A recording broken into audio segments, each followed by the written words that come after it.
to all of you. I am Gjr Jcj from GJR Law Chambers.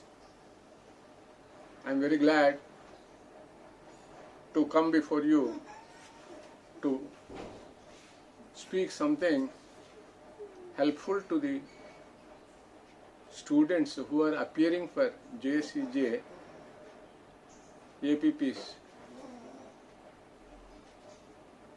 In this Gjr Jcj examinations and APP examinations, the subjects are legal papers which the BL students covered during their 3 years and 5 years course.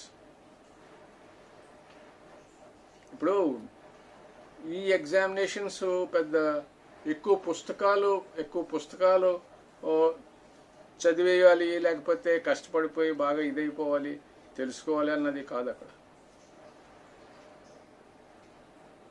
ఇది already మీకు ఈ జీజేఆర్ లా chambers నుంచి ఈ examinations గురించి సునీల్ కాంత్ గారు preliminary examinations ఎలా ఉంటాయి, main examination ఎలా ఉంటుంది, ఇంటర్వ్యూ ఎలా ఉంటుందో మీకు already తెలియపరిచారు.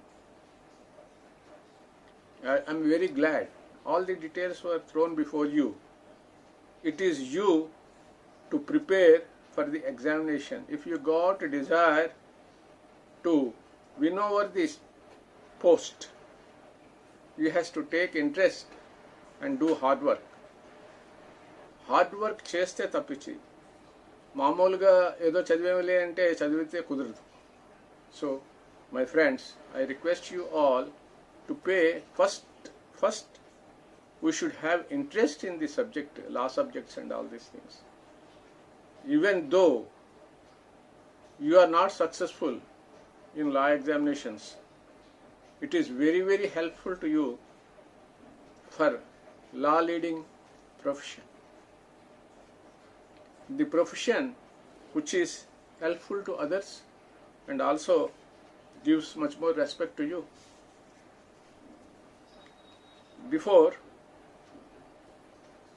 entering into the subject,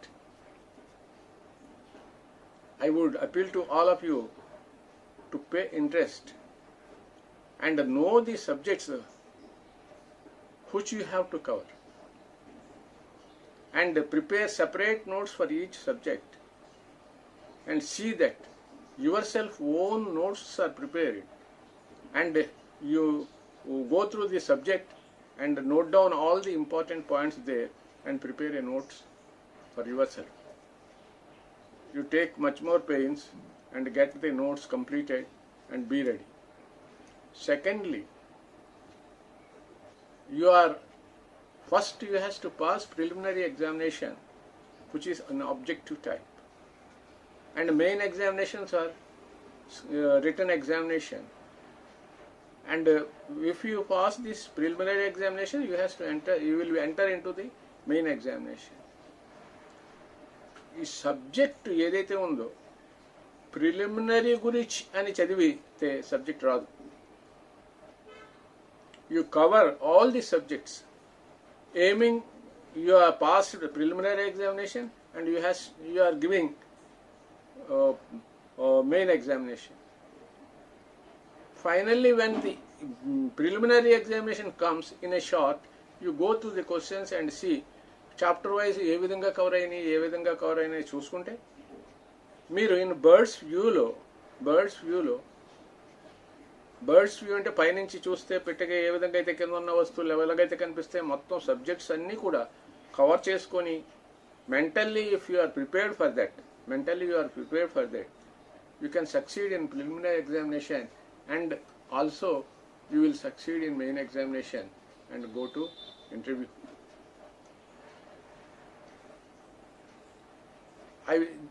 Today I would like to tell you about Indian Penal Code. One of the important subjects in the examinations. Indian Penal Code, Bharati Shiksha Smriti Chattam, idi Indian Penal Code is enacted in the year 1860. It extends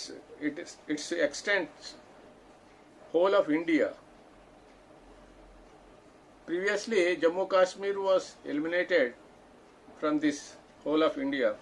They are minhaim kani 31st October 2019 lo the word Jammu and Kashmir also deleted from it, and now Indian Penal Code extend to entire India, whole of India. Indian Penal Code. This came into existence in the year 1860, and since then, for more than a decade, this subject was minor changes తప్పించి ఇందులో major changes ఏమీ లేవు. Lord Macaulay is the founder, is the base for writing this preliminary Indian Penal Code. Indian Penal Code, what it means is India, Bharatdesham. Penal means Shiksha, Shiksha Smriti, Code, Chattam. ఇండియాలో శిక్షలు విధించే నేరాలకి శిక్షలు విధించే ఎంత విధించాలి, ఎంతవరకు limitation ఉన్నది, ఎలా ఉన్నది, ఏం చేయాలి అన్నది కూడా చెప్పే చట్టం ఇది, Indian penal code. Entire crimes were bifurcated, made into, the punishments were given on those sections. Punishment for an offense అన్నది ఇందులో ఇండియన్ పీనల్ కోడ్ ఉంది. ఇండియన్ పీనల్ కోడ్ కాకుండా స్పెషల్ అండ్ లా క్లాస్ ఉన్నది. ఈ special and law class penal కోడ్లు ఏవైతే punishment ఇచ్చే sections ఉన్నాయో, these are all which are existing in India are penal sections. ఇందులో పీనల్ సెక్షన్, ఇందులో ఇండియన్ ఐపీసీలో పీనల్ సెక్షన్ మైనర్ యాక్ట్స్ తీసేసి మేజర్ యాక్ట్ ఏదైతే ఉందో penal sections, offences like murder, theft, hurt, robbery, dacoity and all these important sections ఏవైతే ఉన్నాయో, ఇందులో ఈ సెక్షన్స్ గురించి, ఇంపార్టెంట్ సెక్షన్స్ గురించి ఏ విధంగా జరుగుతాయి, ఏ విధంగా ఉండాలి, ఏ విధంగా చేస్తారన్నది ఈ పీనల్ సెక్షన్లో, ఈ ఐపీసీలో చెప్పబడింది. ఇందులో ఈ ఐపీసీ శిక్ష వేసే అధికారం within India, we are all aware, within ఇండియాలో అఫెన్స్ జరిగి విత్ ఇన్ ఇండియాలో భారతదేశ పౌరుడు ఎవరైనా చేసినప్పుడు, the subject of India, whoever commits an offence under this Indian penal code, they are punishable in India. అట్లా కాకుండా ఎక్స్ట్రా టెరిటోరియల్ అఫెన్సెస్ ఏదైతే అవుతుందో, ఇండియాలో కాకుండా బయట జరిగే అఫెన్సులకు కూడా ఇండియన్ సబ్జెక్ట్ అయినప్పుడు భారతదేశంలో అతను ఈ శిక్షలకి అతని మీద ట్రయల్స్ జరుగుతుంది. అట్లానే ఇందులో act number 45 of 1860 came in to existence. Act number 45 ఇది ఎనాక్టెడ్ ఇన్ 6th October 1860. ఈ బిల్లు పాస్ చేశారు. బిల్లు ఎప్పుడు పాస్ చేసి 6th October 1860లో పాస్ చేసిన తర్వాత కమన్స్మెంట్, ఇది కమన్స్ అయింది ఎప్పుడంటే 1st January 1962 నుంచి Indian penal code came in to commencement in India. In 1962 దగ్గర నుంచి ఇది మైనర్ చేంజెస్ తప్పించి మేజర్ చేంజెస్ ఏమీ లేవు. It is such a beautiful code wherein no major changes took place, minor changes are there. And another thing, it consists of 23 chapters and 511 sections. 23 chapters and 511 sections. ఈ 511 sections లో కూడా offenses against body, offenses against property, mischief, trespass, and everything they covered, every offense they covered. And ఈ 511 sections లో కూడా ప్రతి offence కి కూడా definitions, penal sections విడతీసి ఈ 23 చాప్టర్స్ లోను కూడా కంప్లీట్ గా రాయబడింది. ఇది Chapter 1 to 5 సెక్షన్స్ ఉంటాయి. ఇందులో ఇంట్రడక్షన్ చెప్తారు. Chapter 2 Section 6 to 52 general explanations చెప్తారు. తర్వాత ఏమో చాప్టర్ 3 53 to 75 పనిష్మెంట్స్ చెప్తారు. చాప్టర్ 4 76 to 106 జనరల్ ఎక్సెప్షన్స్ చెప్తున్నారు, జనరల్ ఎక్సెప్షన్స్. తర్వాత చాప్టర్ 5లో సెక్షన్స్ 107 to 120 అబెట్మెంట్ గురించి చెప్తారు. అబెట్మెంట్ అంటే ఒక నేరాన్ని పురుగొల్పడం అన్నమాట, అబెట్మెంట్. ఇది చాప్టర్ 5లో 107 to 120 చెప్పబడింది. 5A section 120A to 120B criminal conspiracy. Section 6 chapter 6 వచ్చేసరికి sections 121 to 130 offences against state చెప్పాడు. చాప్టర్ 7 వచ్చేసరికి 131 to 140 offences relating to army, navy and air force. ఇట్లా ఈ తర్వాత చాప్టర్ 8 వచ్చేసరికి అఫెన్సెస్ ఎగ్నెస్ట్ పబ్లిక్ ట్రాంక్విలిటీ. మనం public ట్రాంక్విలిటీకి భంగం కలిగించే అఫెన్స్ ఏవైతే ఉన్నాయో వాటి గురించి చాప్టర్ 8లో 141 to 160 వరకు చెప్పారు. తర్వాత చాప్టర్ 9లో sections 161 to 171 offences by relating to public servants చెప్పారు. Chapter 9A section 171 to 171B offences relating to elections. Chapter 10 వచ్చేసరికి 172 to 190 contempts of lawful authority of public servants చెప్పారు. అట్లనే chapter 11 sections 191 to 229 false evidence and offences against public justice చెప్పారు. Section 12 chapter 12 sections 230 to 263 offences relating to coins and government stamps గురించి చెప్పారు. తర్వాత chapter 8 వచ్చేసరికి sections 264 to 267 offences relating to weights and measures చెప్పారు. Chapter 14 section 268 to 294 offences affecting the public health, safety, convenience, decency and morals గురించి చెప్పబడింది. Chapter 15 section 295 to 298 offences relating to religion చెప్పబడింది.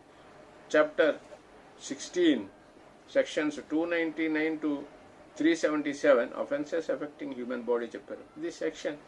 ఈ సెక్షన్లో మర్డర్, హర్ట్, ఇతరత్ర బాడీకి సంబంధించిన అఫెన్స్లు ఏవైతే జరుగుతున్నాయో అవన్నిటి గురించి కూడా ఈ section 16 section 2 chapter 16 sections 299 to 277లో చెప్పబడ్డాయి.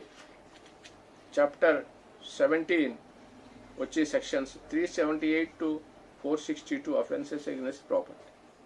ఈ ప్రాపర్టీలో 379 దగ్గర నుంచి మీకు 379 అక్కడి నుంచి ఎక్స్టార్షను, రాబరీ, డికాయిటీ ఇవన్నీ కూడా ప్రాపర్టీకి సంబంధించిన అఫెన్సెస్ చెప్పారు. చాప్టర్ 18 వచ్చేసరికి 463 to 489E offences relating to documents and property marks వచ్చింది. అట్లనే chapter 19 sections 490 to 492 criminal breach of trust, criminal breach of contracts of service. ఇది criminal breach of contracts of service. Chapter 20 sections 493 to 498 offences relating to marriage. 20A section 498 cruelty by husband or relatives of husband. అట్లనే chapter 21 sections 499 to 502 defamation. అట్లనే chapter 22 sections 503 to 510 criminal intimidation, insult and annoyance. Chapter 23 section 511 attempt to commit offences.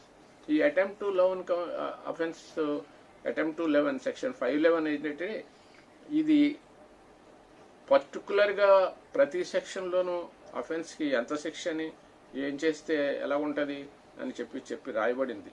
అట్లనే ఇక్కడ ఈ attempt కూడా కొన్ని సెక్షన్స్లో ఏంటంటే దీనికి ఎంత శిక్ష, అటెంప్ట్ చేస్తే ఎంత శిక్ష అనేది కూడా రాయబడింది. అట్లా రాయకపోతే ఆ సెక్షన్ ఏదైతే ఉన్నదో, suppose attempt to commit robbery అనుకో, ఆ రాబరీకి ఎంతైతే శిక్ష రాయబడిందో హాఫ్ ఆఫ్ ది శిక్ష అటెంప్ట్కి పడుతుంది అనమాట.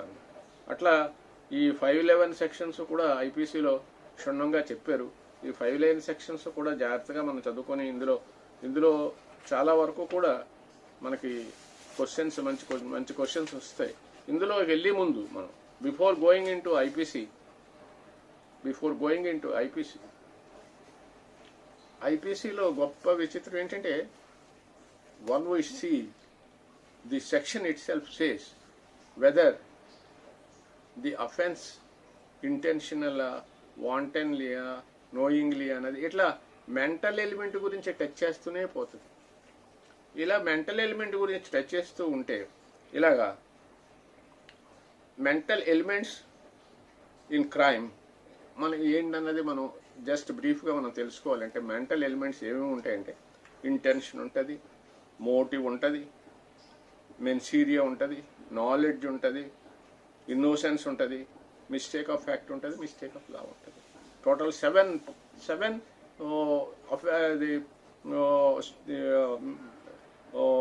ఫ్యాక్ట్స్ ఉంటాయి. 7 ఫ్యాక్ట్స్. ఇవన్నీ మెంటల్ ఎలిమెంట్స్ ఇన్ క్రైమ్. ఈ మెంటల్ ఎలిమెంట్ ఏది లేకుండా if A crime is committed without any mental element, దీంట్లో ఫస్ట్ పీనల్ కోడ్ ఇది. ఈ పీనల్ దాంట్లో ఏముంటుందంటే యాక్టస్ నాన్ ఫ్యాసిట్ రియం నిసి మెన్సిటీరియా అని ఉంటుంది. ఫస్ట్ థింగ్ యాక్టస్ నాన్ ఫ్యాసిట్ రియం మెన్సిటీరియా. క్రిమినల్ బ్రెయిన్ లేకుండా యాక్ట్ నేరం కాదు. క్రిమినల్ బ్రెయిన్ ఉంటుంది. బ్రెయిన్లో ఫస్ట్ ఈ క్రిమినల్ ఐడియా ఏదైతే ఉందో this has to develop in the brain first and the result is act. అప్పుడు act, criminal act, forbidden act. ఈ క్రిమినల్ యాక్ట్ ఏంటంటే ముందు బ్రెయిన్ తయారయ్యి బ్రెయిన్లో క్రిమినాలిటీ వచ్చిన తర్వాత క్రిమినల్ యాక్ట్ బ్రెయిన్లో ఇంటెన్షనల్గా, వాంటన్లీ, ఫ్రాడ్యులెంట్లీ ఇట్లా ఏవైతే ఉంటుందో ఇలాగా ఇవన్నీ కూడా నోయింగ్లీ ఇవన్నీ కూడా ఉంటేనే ఆ క్రైమ్ నేరం అవుతుంది అనమాట. లేకపోతే ఆ యాక్ట్ నేరం కాదు. అట్లనే ఇందులో కూడా ఇంకొక ఇంపార్టెంట్ ఏంటంటే ఇగ్నోరేషియా జురిస్ నాన్ ఎక్స్క్యూజెంట్.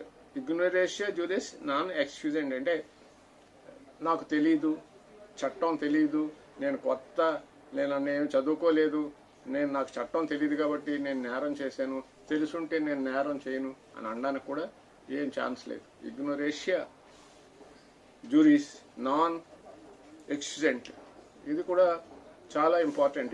ఈ లాటిన్ వర్డ్స్లో ఇందులో ఉన్నది ఏదైతే ఉన్నాయో చాలా వరకు వీటి మీద కామెంటరీ రాయమని అడుగుతారు.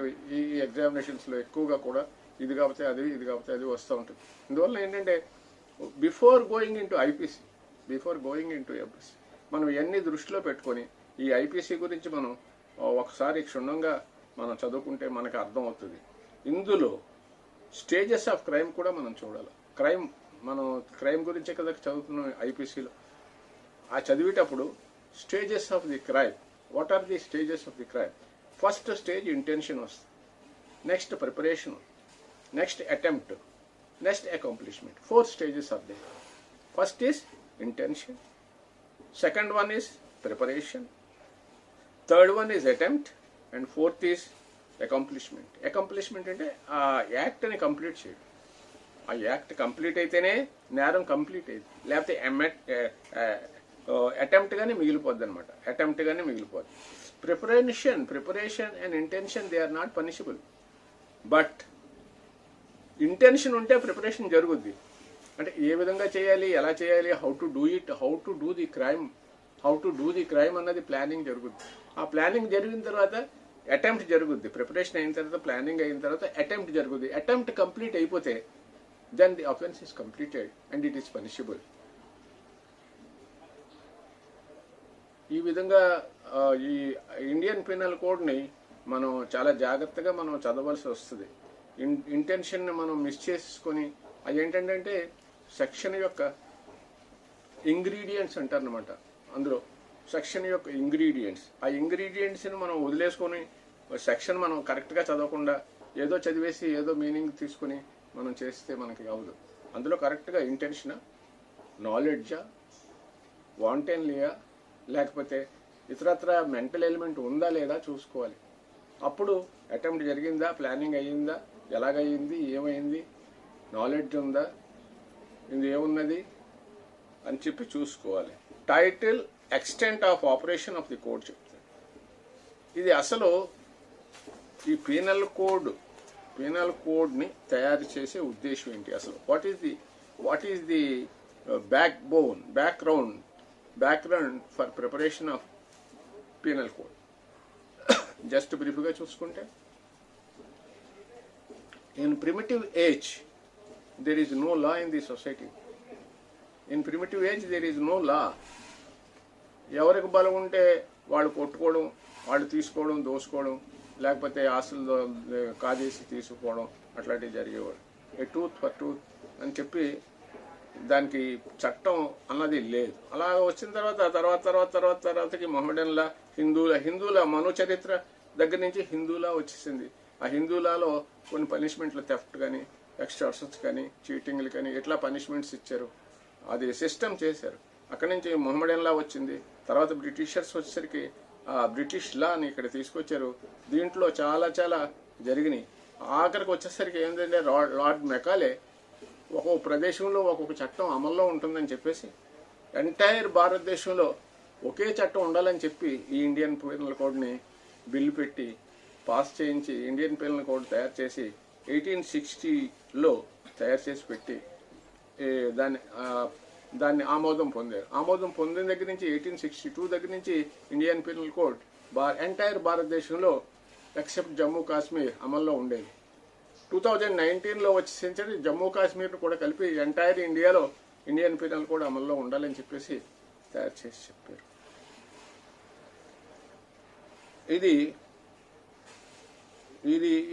ఈ జమ్మూ కాశ్మీర్ కూడా ఆ ఎక్సెప్ట్ జమ్మూ కాశ్మీర్ అన్న పదాన్ని ఒమిట్ చేసి ఈ సెక్షన్ 1లో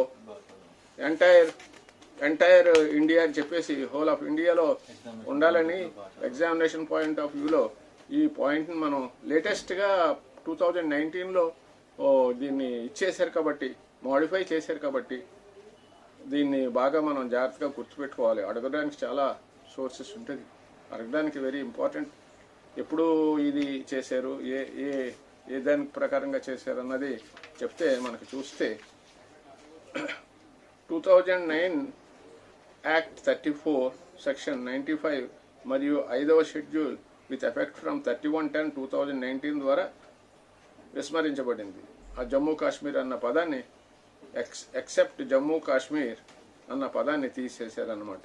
ఎప్పుడు 31/10/2019లో సెక్షన్ 1 ఇది. Section 2 punishment of offences committed with in India. అది మరి ఇందాక మనం చెప్పుకున్నాం. If a person commits a crime in India, if a person who is a subject of India, who is the citizen of India, if he commits crime in India. Crime అంటే ఏంటన్నది కూడా మనకు తెలుస్తుంది. క్రైమ్ అంటే ఏ forbidden act by చట్టాలతోటి ఏదైతే ఒక చేయకూడని పని చేసినాను, చేయవలసిన పని చేయకపోయినాను నేరం అవుతుంది అంటారు. ఇట్లా ఏ forbidden act by laws in India are the crimes. Every person shall be liable to punishment under this code and not otherwise for every act or omission contrary to the provisions thereof of which he shall be guilty within India. ఇట్లాగో ఇది ఏంటంటే ప్రతి person, ఎవరైనా సరే ప్రతి person, బేదోడవని, డబ్బు ఉన్నవాళ్ళవని, లేకపోతే ఎవరవని, అందరికీ కూడా ఈ చట్టం ఒకేలాగా అమలు చేయబడాలి అని చెప్పి ఇందులో రాస్తున్నది. ఎవ్రీ పర్సన్ అని రాశారనమాట. Shall be liable to punishment under this code and not otherwise. ఇందులో చెప్పినట్టే పనిష్ చేయాలి తప్పించి ఇంకో విధంగా పనిష్ చేయడానికి లేదు. ఇంకో విధంగా ఇష్టం వచ్చినట్లుగా ఎక్కువ శిక్ష చేయడానికి కానీ, లేకపోతే ఇంకో విధంగా ట్రయల్ చేయడానికి కానీ, ఇంకో విధంగా దానికి పరిగణలోకి తీసుకోవడానికి కానీ, నేరాన్ని ఇంకో విధంగా చేయడానికి కానీ లేదు.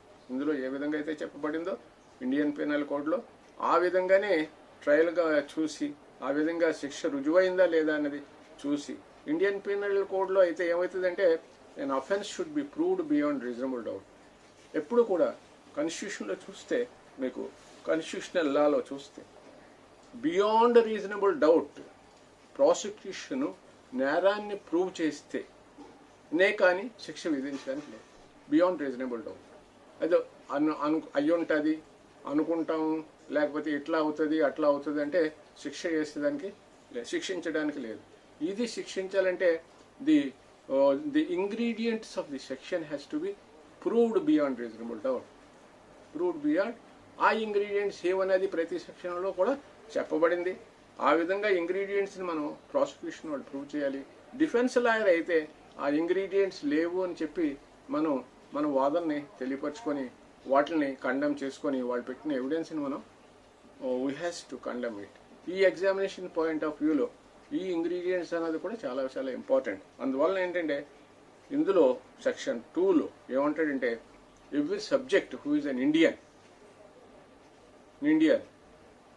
shall be liable to punishment under this code and not otherwise. చూసారా మరి అక్కడ ఏమంటాడు? Not otherwise for every act or omission, act అయినా ఉండొచ్చు లేకపోతే omission and contrary to the provisions thereof which he shall be guilty within India. ఇండియాలో నేరం చేస్తే ఇండియాలో పనిష్మెంట్ చేయవచ్చు. ప్రతి వ్యక్తి ఈ కోడ్ క్రింద శిక్షకు గురవుతాడు మరియు దానిలోని నిబంధనలకు విరుద్ధమైన ప్రతి చర్య లేదా మినహాయింపు కోసం కాదు. అందులో అతను భారతదేశంలో దోషిగా ఉంటాడు. అది అట్లనే వచ్చేసరికి సెక్షన్ 3 వస్తుంది. Section 3లో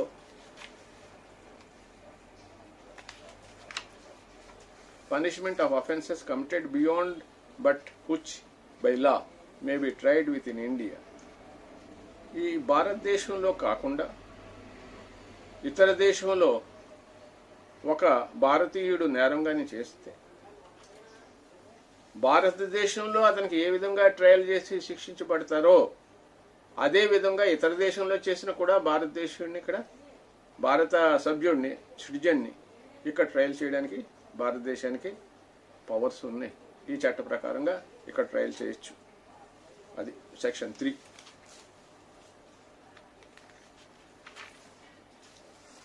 extension of code to extra territorial offences. ఈ ఎక్స్ట్రా టెరిటోరియల్ అఫెన్సెస్ అంటే ఎక్స్ట్రా టెరిటోరియల్ అఫెన్సెస్ ఇందులో ఏమంటాడంటే provisions of this code apply also to any offence committed by any citizen of India in any place without and beyond India. అంటే ఈ beyond ఇండియాలో murder చేస్తే భారతదేశ ఇతను ఇండియన్ సిటిజన్ అయితే ఇక్కడ అతని మీద చర్య తీసుకొని కేసు పెట్టడానికి ఆస్కారం. Any person on any ship air craft registered in India. ఇండియాలో రిజిస్టర్ అయిన షిప్ కానీ ఎయిర్ క్రాఫ్ట్ కానీ మీద సీలో కానీ లేకపోతే ఎయిర్లో కానీ ఉన్నప్పుడు నేరం చేస్తే అతని మీద భారతదేశంలో ట్రయల్ చేసి శిక్షించడానికి ఆస్కారం ఉంది. Any person in any place without and beyond India committing offence targeting a complete recourse located in India. ఇట్లా any person in any place without and beyond India committing offence targeting a computer resource located in India. ఇది computer దాని మీద ఇది add చేశారు. ఎప్పుడంటే act number 10/2009లో ఇది add చేయబడింది. ఎక్కడైనా ఉండి ఈ ఇండియాలో ఉన్న కంప్యూటర్స్ మీద నేరాలు కానీ చేస్తే ఇండియాలో చేయొచ్చు అని చెప్పేసి ఇండియాలో ట్రయల్ చేసి అతనికి శిక్షించవచ్చు అని చెప్పేసి this was amendment was made by act number 10/2019 section 51 with effect from 27/10/2009. ఈ విధంగా 4th సెక్షన్లో ఎక్స్ట్రా టెరిటోరియల్ జ్యూరిడిక్షన్ చెప్పబడింది. అలాగే ఏ వచ్చేసి in this section the word offence includes every act committed outside India which if committed in India would be punishable under this code. ఇందులో ఏలో ఏమంటాడంటే బయట ఇతరత్ర దేశాల్లో ఏదైనా యాక్ట్ చేసినప్పుడు భారతదేశంలో ఆ పని ఏదైతే ఉన్నదో నేరంగా పరిగణించబడితే అక్కడ కూడా నేరంగా పరిగణించబడి అతని మీద ట్రయల్ కండక్ట్ చేసి అతన్ని శిక్షించడానికి అధికారం ఉంటుంది. అట్లనే the expression computer resource shall have the meaning assigned to it in clause K of subsection 1 of the section 2 of the information technology act 2000 21 of 2000. ఇది ఈ కంప్యూటర్ రిసోర్స్ అన్నది ఏదైతే ఉన్నదో ఇన్ఫర్మేషన్ టెక్నాలజీ యాక్ట్లో సెక్షన్ 2లో ఏ విధంగా ఇచ్చి చెప్పారో ఆ విధమైన దానికి దాన్ని ఇచ్చేసుకొని అదే మీనింగ్ ఇక్కడ కూడా ఇండియన్ పెనల్ కోడ్లో కూడా మనం తీసుకోవాలి. He can be tried and convicted of murder in any place in India which he may be found. అదే ఇందాక చెప్పుకున్నాం మనం, ఇండియన్ సిటిజన్ అయ్యుండి ఇతర దేశాల్లో ఏదైనా నేరం చేసినప్పుడు ఇండియాలో అతను ఎక్కడైతే ఉంటాడో అక్కడ ట్రయల్ చేసి అతని మీద శిక్షించడానికి భారతదేశంలో ఈ చట్టం ప్రకారంగా శిక్షించే అధికారం ఈ చట్టానికి ఉంది. Certain laws not to be affected by this act. ఈ కొన్నాటిలో ఈ చట్టాన్ని ఎఫెక్ట్ ఇవ్వదంటున్నాడు. Nothing in this act shall affect the provisions of any act for punishing immunity and desertion of officers, soldiers, sailors or airmen in service of the government of India or the provisions of any special or local laws. ఇట్లా ఈ ఆర్మీకి సంబంధించిన నేరాలు ఏవైతే ఉన్నాయో ఈ చట్ట ప్రకారంగా ట్రయల్ చేయడానికి ఈ ఇండియన్ పెనల్ కోడ్కి అధికారం లేదు. This is all about sections 5 in this IPC, Indian Penal Code, and the remaining sections, we will take over the remaining clauses for remaining sections from next session.